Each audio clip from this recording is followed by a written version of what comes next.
Welcome to the Slop Farm. Enjoy the video. You start by preparing the device so the change is safe and reversible.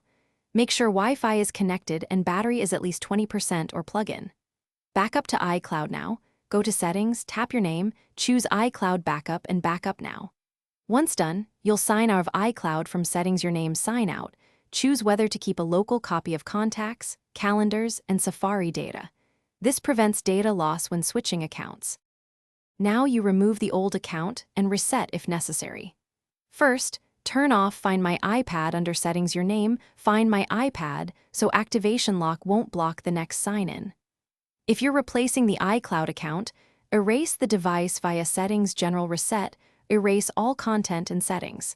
This clears the previous iCloud link. Make sure you have the Apple ID password and device passcode ready.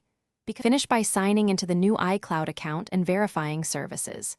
In Settings, tap Sign into your iPad and enter the new Apple ID and password, then follow two-factor prompts. Once signed in, enable the iCloud services you need: Contacts, Photos, iCloud Backup, and Find My, so sync resumes.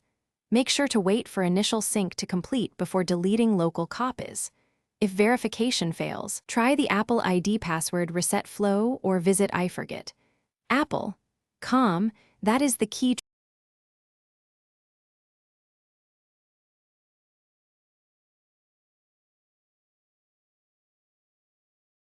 Thanks for watching. Consider subscribing if we helped you today.